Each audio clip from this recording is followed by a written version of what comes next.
Ministro, estos 15 días de vacaciones, ¿alcanzaron para poner en forma algunas aulas de las escuelas y demás o no fue suficiente? No, no, no, no. El tema que tenemos nosotros que no es como se piensa muchas veces en el sector privado, que vos decís, bueno, voy a aprovechar los 15 días de vacaciones para construir o para reparar. Así no funciona lastimosamente la acción dentro del Estado, porque eso hay que licitar. La licitación lleva tiempo y la licitación tiene sus dificultades, su ritmo, y hace que no se pueda decir, bueno, vamos a licitar para trabajar 15 días en vacaciones. Las licitaciones salen cuando salen y tiene que siguen un ritmo que muchas veces no coincide, ¿verdad? Otras veces se va a dar que sí, como ahora que estamos trabajando, para que en las vacaciones ya quizás antes, noviembre, diciembre, ya podamos entrar a las escuelas con el tema de las reparaciones. También hay que tener en cuenta que eso va dependiendo de la línea presupuestaria que se va generando, ¿verdad? Entonces, no es de una disposición, ahora entramos, ahora podemos, sino que hay todo un proceso y se sigue su ritmo y su tiempo, ¿verdad? Entonces, sí decirte que hay muchas obras ya terminadas, muchas obras que comenzaron a inicios de año que ahora ya están terminadas y que están listas como para arrancar esta vuelta de vacaciones con aulas remozadas. Eso también es una realidad. Pero reparar, como se pensó y como se cree, reparar algunas escuelas no fue posible en este tiempo de los 15 días, ¿verdad? Nosotros resaltábamos lo de ayer de esta escuela de Nueva Asunción, que para usted es un conflicto, una cuestión ahí, pero yo miro un poco del lado de la respuesta que hay que dar a la población niñez y adolescencia. Habrán muchos problemas políticos como trasfondo, pero hay una población de niñez y adolescencia que es el objetivo. Ya mejoraron sus condiciones, ya le enviaron carpa por lo menos. Mira, lo que ocurre también ahí es que hay problemas que son paliativos y que yo comparto contigo, hay que generar sistemas paliativos, pero las soluciones de fondo son sobre las que hay que trabajar para que este tipo de situaciones no se sigan presentando, ¿verdad? Entonces aquí hay un número de escuelas muy grande que tienen dificultades estructurales. ¿Qué son estructurales? Y son en sitios que no tienen titulación. Ahora dicen, no, ya hay una ley que permite que podamos construir sin tener títulos, pero muchos están de manera irregular, otras en zonas donde tienen lo que se llama el aula extensiva, es decir, hay una escuela madre donde deberían estar. Tenemos más de 3.200 que tienen menos de 30, algunas 20, algunas llegan a 50 alumnos, con lo cual también hay que revisar la inversión. Son 3.200, no es menor. ¿Y por qué digo esto? Porque si hay una escuela con 20 o 30 alumnos en una zona en donde a los 50 kilómetros no hay otra escuela, esa escuela hay que reforzar, hay que cuidar, pero cuando a pocos kilómetros tenemos otra escuela que sí está en condiciones, que tiene la infraestructura mayor para poder recibir a las otras, entonces hay que hacer un trabajo muy más profundo, estructural, para no estar todo el tiempo con este tema de que tenemos mucha infraestructura que reparar, pero con mucha de esa infraestructura que reparar no tiene hoy alumnos. Ministro, ¿cuántas escuelas están con déficit de infraestructura? Nosotros recibimos nosotros tenemos 6.800 locales, Sara. De los 6.800, 4.000 hicimos reparaciones, 4.000. Nos quedan 2.000 y tantas escuelas para reparar, pero ahí es donde tenemos esta dificultad que te digo, en donde muchas de ellas o no están en unas condiciones de local o están en un terreno donde de manera irregular, o no tienen la cantidad de alumnos habiendo una escuela en los alrededores, ¿verdad? Claro. Otras a lo mejor superpobladas, sí, pero sin las condiciones legales para estar en ese sitio, ¿verdad? Haciendo esta evaluación, por ejemplo, esto que decía usted, de escuelas que están sin alumnos, ¿Cuántas podrían llegar a cerrar, a dar de baja? Y hacer esa fusión, como decía usted, reubicar alumnos o ver otro tipo de estructura. ¿Podrían dar de bajas las escuelas? Y la verdad que ese es un plan que se tiene hace mucho tiempo. Nosotros empezamos ahora con varias intendencias, ya lo estamos haciendo en forma piloto este año. La realidad es que hay localidades que se quedaron no solo sin alumnos, sino sin gente. No hay un proyecto y un plan de desarrollo y de crecimiento porque la gente se fue de la ciudad o de ese lugar por lo menos. Y entonces hay como 3.000 en esa situación. 3.000. Sí. Qué mucho es, ministro. Es mucho, Sara. Y vos multiplica eso por todo el sistema, ¿verdad? Por maestros, hay más maestros que alumnos, por los kits, por una serie de cosas que uno tiene una distribución, uno tiene una dimensión gigantesca, hace un esfuerzo enorme para una realidad y lugares donde hoy no se tiene hoy la cantidad de alumnos, o se puede solucionar de otra manera. Por eso estamos esperando la aprobación de la ley, que yo creo que va a pasar, donde con la plata del FONACIDE, no tiene nada que ver el FONAO, el FONACIDE, que recibe el intendente para construir, también le agregamos o transporte, para que puedan poner el transporte escolar y llevar a estos chicos. Con eso solucionamos muchísimos problemas. Primero, el problema de traslado en días como hoy, ¿verdad? De frío, van a tener un transporte que los va a llevar hasta la escuela. Segundo, vamos a poder poner toda la infraestructura en un solo lugar, poniendo todo el esfuerzo, poniendo toda la energía y el recurso en esa escuela, con lo cual la escuela va a poder tener mejores condiciones. Vamos a tener el número de alumnos adecuado, vamos a tener la concentración de los maestros y profesores. Es decir, es muy sinérgico, es muy positivo este proyecto que comenzamos en un plan piloto. Tenemos 8 municipios de Itapúa, tenemos 3 o 4 municipios en Alto Paraná, tenemos municipios en Central que ya están trabajando con esta modalidad. Y la verdad que el reporte que recibimos es muy positivo. ¿Cuánto tiempo les puede llevar esta reorganización para ir proyectando esa disminución de esas 3.000? O reorganización más bien, ¿verdad? En los papeles es más rápido que en la realidad. ¿Qué quiere decir eso? Nosotros hicimos un relevamiento incluso, Sara, de medir, porque en el mapa una escuela está a 3 o 4 kilómetros o 5 de otra, pero cuando nos fuimos a territorio, el camino hace que en realidad esté a 12 kilómetros, ¿verdad? Porque el camino no es lineal como en el mapa. Entonces también hasta ese detalle pensamos y tuvimos en cuenta.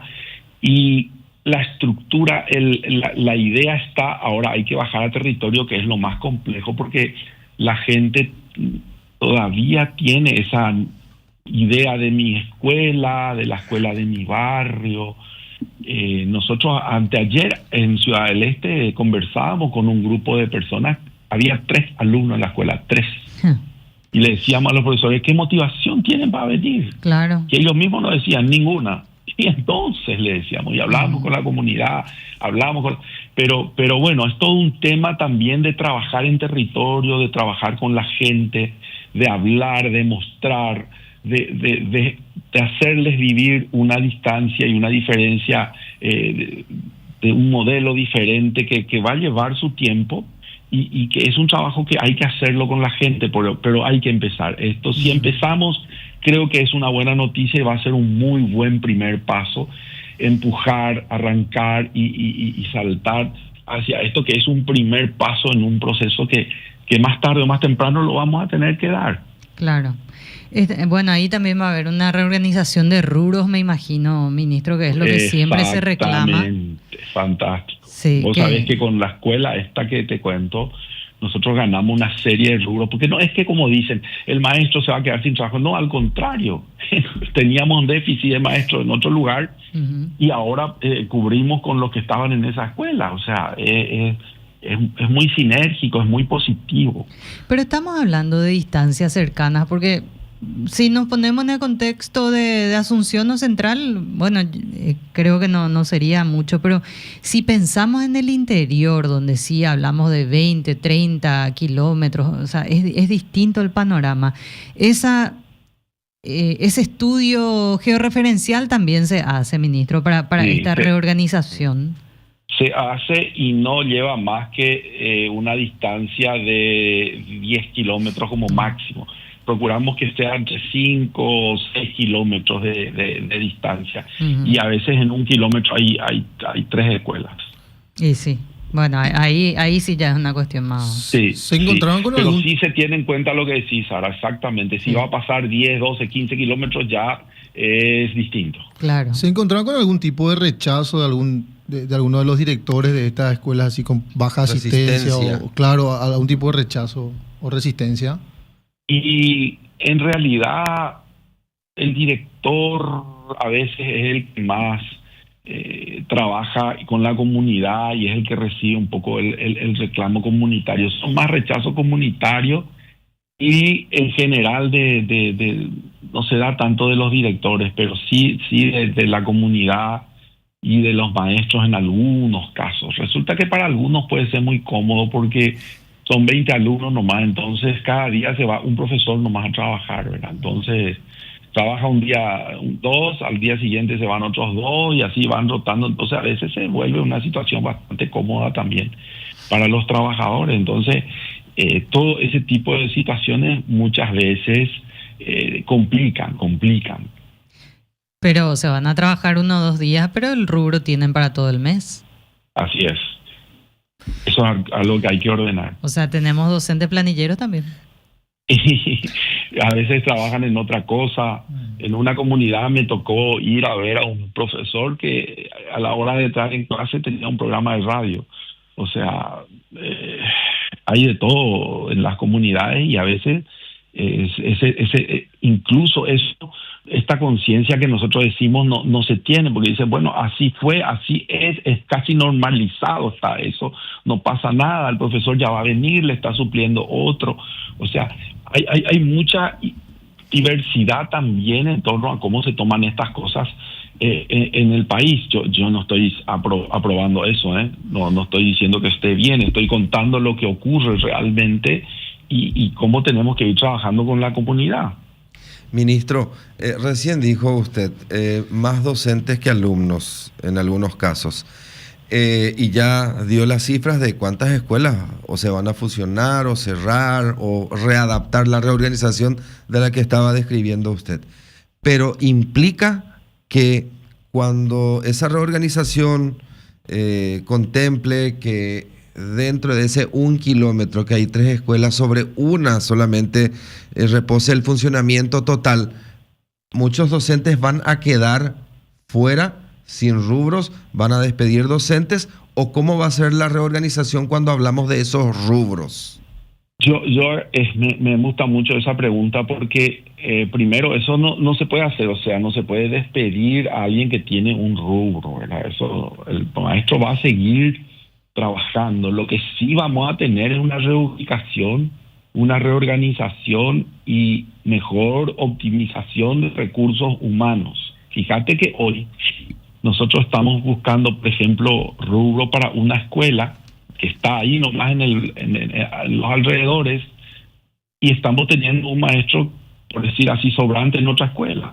Claro. O sea, nos va a llevar a una reorganización. Hoy el tema del rubro tiene muchas dificultades. Voy a poner otro ejemplo. Nosotros tenemos muchos maestros parados por distintas situaciones, por el sistema de salud, porque fueron denunciados, porque están esperando que su litigio termine en una supervisión. Y tenemos muchas horas paradas que tienen que ser reemplazadas. Entonces, esos maestros van a cumplir una función importante. Sí. Aparte de los que se jubilan y aparte de los que tienen otro tipo de dificultades dentro del sistema, ¿verdad? Entonces, no va a haber siempre una reorganización y una reubicación que me a mí mucho más sana hacer con los que ya están dentro del sistema, hasta que se vayan llamando concursos y los concursos vayan reemplazando ya a todos los maestros, ¿verdad? Esa reubicación es lo que falta definir mejor, ministro. ¿Cuáles son las 2-3 opciones de reubicación o casos de reubicación que podrían darse? Y los casos son, también hay que atender lo siguiente, Javier, que es una necesidad.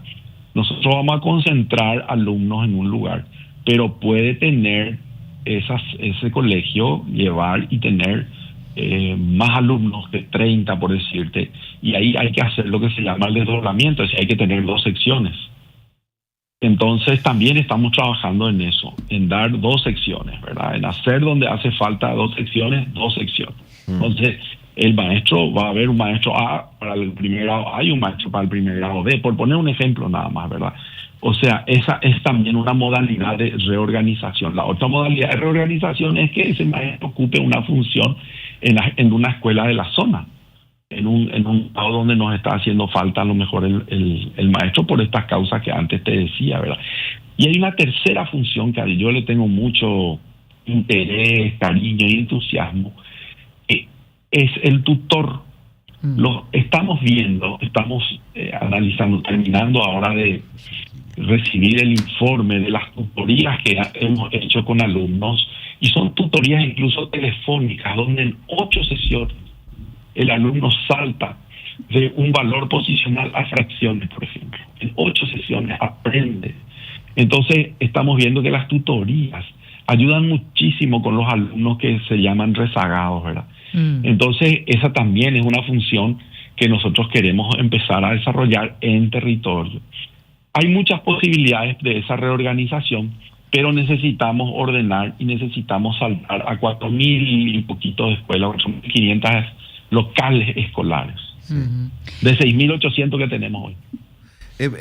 Vos sabés que yo recuerdo que estaban antes los profesores guías.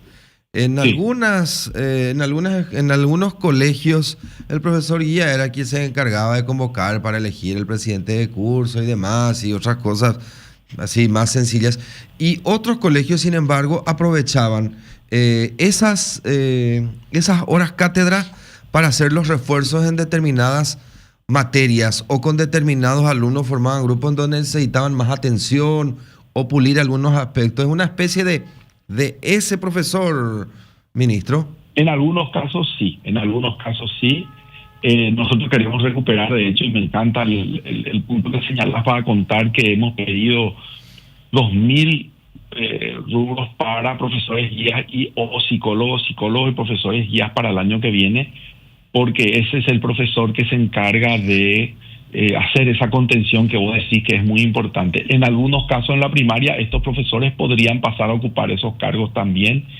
Estamos hablando con algunas universidades para poder, y algunos IFD, para poder hacer de nuevo los cursos de profesor guía que antes se hacía, los cursos de orientador que antes se hacía, y retomar y recuperar esa función. Es así. Es además hoy una necesidad distinta que tenemos, es que hay mucha dificultad en una sala de clases para el maestro por los chicos que tienen distintas maneras de aprender o que vienen con dificultades, trastorno del espectro autista, trastorno de déficit de atención, trastornos de aprendizaje. Entonces, ese profesor podría actuar como un refuerzo también para trabajar con estos chicos que tienen necesidades especiales. Es decir, hay toda una línea que se está abriendo de cómo podemos y de cómo vamos a incorporar a estos maestros en el proceso. Y también ya estamos preparando los institutos de formación docente para trabajar esa formación, para poder ponerlos a punto en esta nueva dinámica a los maestros, ¿verdad? Me llamó la atención, ministro, ya están realizando pruebas pilotos, decía, en Alto Paraná, en Central también, con relación al tema del transporte. Sí, así mismo es. ¿Y cómo funciona? O sea, los buses, ¿quién provee esos buses para ese plan piloto? Los buses provee la intendencia. Hay intendencias donde hay pocas escuelas, están renovadas, y entonces el intendente ya definió y decidió poner transporte para llevar a los chicos, ¿verdad? Entonces eso está funcionando. Incluso cuentan la anécdota de que al principio como que hay una resistencia, pero cuando empiezan a ver el transporte, empiezan a ver que los chicos comienzan a subirse, ya todos quieren subirse al transporte escolar. Y se genera una linda dinámica, ¿verdad? Porque yo creo que los chicos tienen la posibilidad de ir de manera bastante segura y ordenada a su escuela, y eso es un beneficio también que después las familias empiezan a ver la ventaja, ¿verdad? De que le pueden subir al transporte y su hijo se puede ir y puede volver seguro. A veces se van en lugares donde, como hoy hablábamos temprano, tienen que ir caminando, ¿verdad? Y eso, ponerle un transporte es fantástico. ¿Cómo están costeando esto, ministro? Y eso se costea con plata de la Intendencia, Sara. Ellos tienen recursos del FONACIDE para usar en educación, pero ya no usan en infraestructura. Claro. Entonces, es una gran oportunidad que ese recurso que está ahí, 70% del recurso que reciben del FONACIDE tienen para infraestructura. Y lo que van a hacer ahora mediante la ley, lo que quieren es reorganizar, o sea, redireccionar ese rubro. Redireccionar y que le permita usar el transporte. ¿Y cuál sería el plan? ¿Sería retirar a los niños de la casa?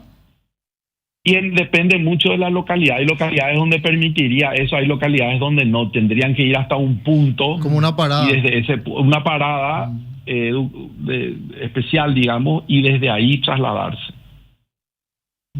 Qué bueno. Bueno, ¿cuándo? No saben todavía cuándo se va a tratar ese proyecto. Entró ya la semana pasada, tiene media sanción, entró a Cámara de Senadores y se postergó. Yo creo que esta semana tendría que entrar ya a discusiones y ahí le van a hacer algunos ajustes. Yo la semana antepasada estuve en Cámara de Senadores, en la comisión, y le van a hacer algunos ajustes que a mí me parece que son adecuados y correctos, porque la supervisión del bus se va a hacer, le van a agregar, y me parece oportuno que lo haga el Ministerio de Educación. Es decir, hay una particularidad, no es cualquier bus, no es un bus que vos reciclaste, no, tiene que tener ciertas condiciones de seguridad que están establecidas y son de calidad internacional, no un invento nuestro. El color, por ejemplo, el color amarillo, según lo que estudiamos y lo que aprendimos, es que es así porque es el color que hasta los daltónicos reconocen. Entonces el bus amarillo siempre es visualizado y es una señal de que es un bus al que hay que tenerle cuidado y respeto porque lleva niños. Claro. O sea, todo está, no es que vos podés hacer cualquier color, en esta ciudad va a ser verde, en la otra ciudad va a ser azul, en la otra ciudad va a ser rojo. No, el bus que transporta niños, internacional, eso es por eso siempre el bus que lleva niños es amarillo. Amarillo, sí. ¿Y estas pruebas ya implicaron el cierre de algunas de las instituciones educativas, unas escuelas? Sí, así mismo. La transformación de esas escuelas, algunas realmente ya sin alumnos, digamos, hoy estaban solo operativos, entre comillas, los profesores. Anteayer estuvimos en Alto Paraná, justamente tenía 3 alumnos la escuela. Ya hemos trasladado a esos chicos y la escuela se ha quedado como un espacio que tiene que pensarse ahora en la reconversión dentro de la sociedad misma. Claro. En algunos casos incluso se puede quedar para jóvenes y adultos, en fin, hay que pensar después cómo vamos a estar en esos espacios. ¿Cuántas escuelas ya fueron cerradas por este plan piloto?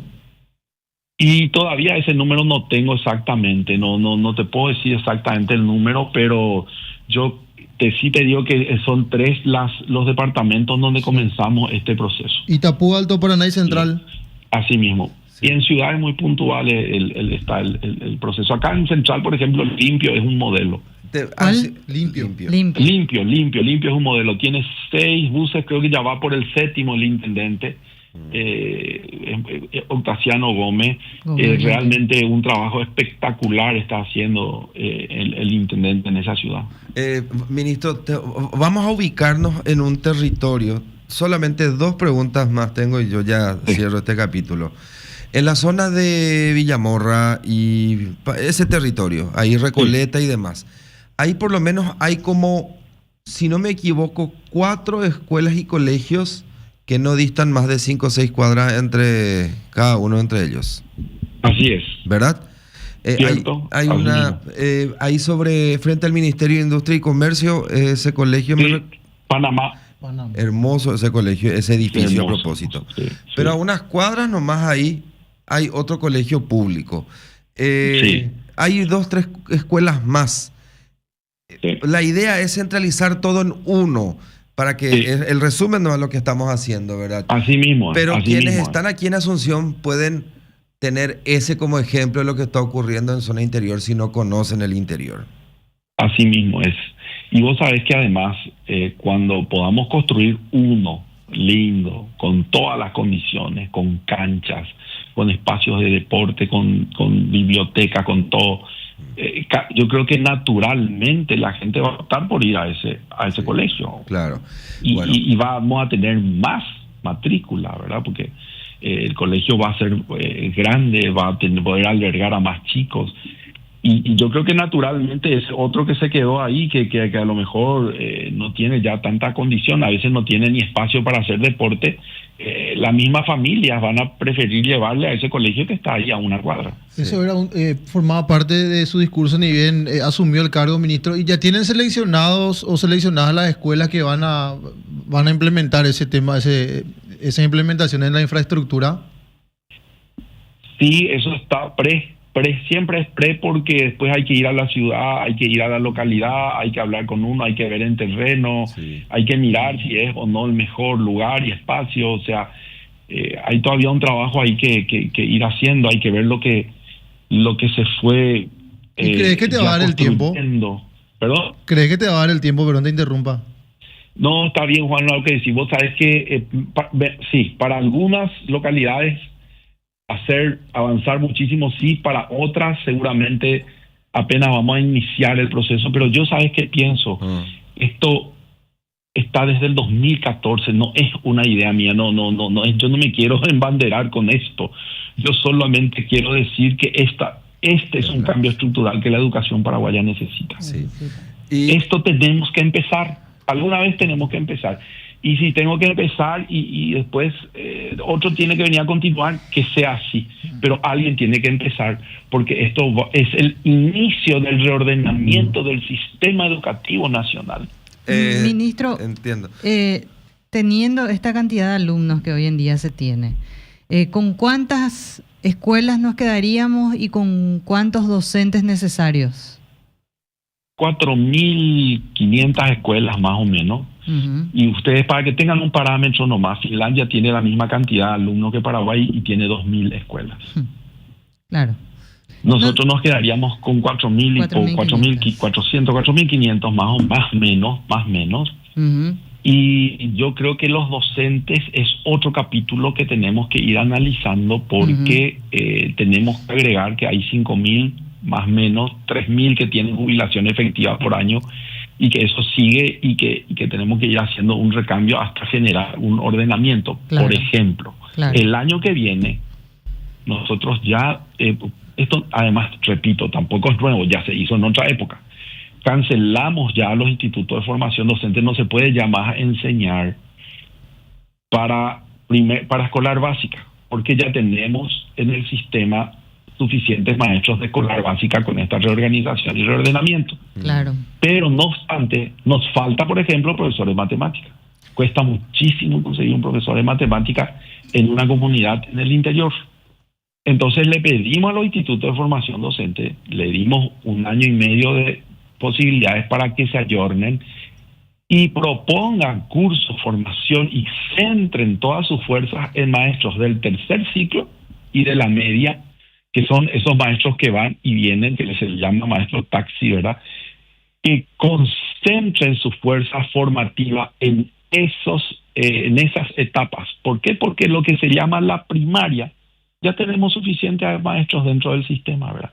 Entonces, desde el año que viene, ya no vamos a aceptar, salvo que estén algunas universidades que tienen otro modelo y que son licenciaturas en educación y que tocan y abarcan el área de primer y segundo ciclo, claro que sí, ellos podrán seguir enseñando como parte de un proyecto mucho mayor, pero los institutos de formación docente que preparan específicamente para ser maestros de primer grado, de segundo grado, de tercer grado, eso desde el año que viene no se va a habilitar. Sí. De manera a que podamos concentrar la formación en un maestro en donde sí necesitamos, que es en el tercer ciclo y la media. Bueno, ministro, estábamos diciendo acá, hay tanto para hablar. Este tema de los docentes, de los institutos, del concurso, es otro capítulo, pero ya no queremos sacarle más tiempo. Y el pacto político. Y además, también. Yo les decía hoy al comienzo que también me gustaría contarles y mostrarles el efecto de la tutoría. Tenemos medido y cómo eso impacta positivamente en el aprendizaje. Porque cuando se hacen estas famosas pruebas, PISA, GNP, todo, el problema que tenemos es el rezago. O sea, nosotros tenemos un número importante de alumnos que no aprende y que está, y eso hace que incluso fomente la salida, el abandono escolar, porque es un niño que no aprende, ya es grande, no aprendió. Entonces, estas tutorías hacen que de nuevo ellos se enganchen, aprendan y se vuelvan a meter al sistema, ¿verdad? Entonces, es realmente un proceso que es muy lindo de hablar y de compartir y de comentar. Y así como dicen, hay mucho todavía para profundizar.